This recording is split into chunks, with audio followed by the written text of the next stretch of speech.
Bonjour Patrick. Bonjour. On va parler de la force du vide suite à un message que tu as reçu. Alors on va lire le message. On va lire le message, oui, parce que clair. Ça permettra de préciser. Alors, ce qu'on retient matériellement et émotionnellement empêche de nouvelles opportunités, d'où la force du vide qui absorbe et nous aide à faire de la place pour autre chose. Voilà, je ne sais pas si c'est clair, mais on va quand même préciser, c'est le but de cette vidéo. En quelque sorte, l'idée, c'est, d'après ce que nous dit cette personne, c'est ce pouvoir qu'on a lorsqu'on peut laisser la place. Parce qu'effectivement, si tout est rempli à l'intérieur, il n'y a plus de place. C'est comme les apprentissages. Si j'ai appris déjà beaucoup de choses, je vais avoir du mal à apprendre des choses nouvelles. Hein, c'est ce qu'on dit d'ailleurs souvent quand on apprend par exemple à quelqu'un quelque chose de nouveau, par exemple à conduire.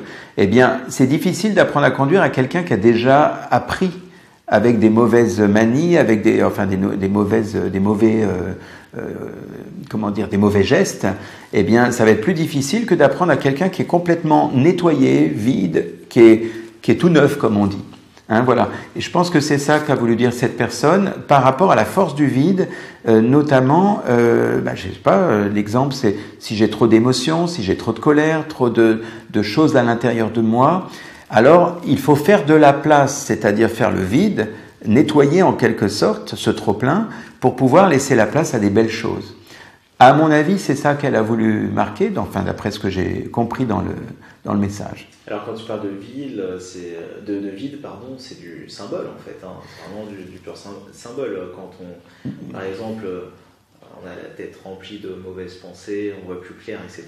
On va imaginer un vide, on va se projeter cette image et quelque part c'est comme ça qu'on va pouvoir se relaxer. C'est ça, en quelque sorte, oui, c'est-à-dire que c'est à la fois un symbole et aussi on peut comprendre que si j'ai la tête pleine, comme on dit, eh bien, souvent d'ailleurs il y a des gens qui disent c'est tellement plein que ça va exploser.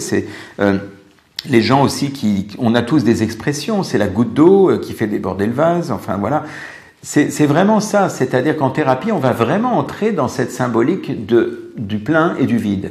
Donc c'est vrai, c'est un symbole, et l'idée c'est qu'on va, puisque avec l'inconscient on travaille essentiellement avec les symboles, hein, et l'idée c'est qu'en fait on va travailler en thérapie à nettoyer, à vider, à éliminer en quelque sorte le trop-plein. Alors en fait, il y a plusieurs méthodes pour le faire, hein, on ne va pas exposer en détail ici parce que la vidéo ne suffirait pas, mais en fait c'est ça, l'idée c'est que si la personne vient en disant oui j'en ai trop, j'en ai plein la tête ou j'en ai plein partout, même dans le ventre ou dans le corps, souvent, elle va se plaindre de ce qu'elle a en trop. Ça peut être un excès de colère, un excès d'injustice. Il y a quelque chose qui l'a fait bouillir, comme on dit. Et l'idée, c'est qu'on va faire en sorte de nettoyer pour laisser la place. Et quand la place, elle sera là, alors on va pouvoir remplir avec de belles choses. Et c'est ça qui est intéressant. C'est donc à ce niveau-là qu'on peut parler de force du vide, parce que plus on est capable de faire place, et plus on est capable de faire arriver les choses que l'on décide. Mais si je suis déjà parasité, si à l'intérieur de moi il y a déjà un trop-plein de mauvaises choses, alors il n'y a pas la place. D'accord, merci beaucoup d'avoir répondu à cette question. Voilà, donc ça permet comme ça d'avoir une idée de ce qu'on peut faire en séance. Bon, il n'y a pas que ça, mais en tout cas cette notion effectivement de force du vide peut interpeller certaines personnes. Très bien, merci beaucoup Patrick. Je t'en prie. Et bien sûr, tes coordonnées pour te rencontrer dans ton cabinet en région parisienne. Et également, oui, parce qu'il faut aussi préciser que tu fais aussi parfois des consultations à distance. Oh, ça m'arrive souvent même. Voilà, grâce à Skype, WhatsApp, voilà, c'est quelque chose que tu peux faire. Donc, où que vous soyez dans le monde, ne vous dites pas, tiens, voilà, Patrick Hesch a son cabinet en région parisienne. Oui. Parce que c'est aussi possible, bien sûr, de faire des séances à distance. Voilà, c'est important de. C'est ça. J'ai fait une vidéo, comme je suis avec la vidéo, je parle de vidéo.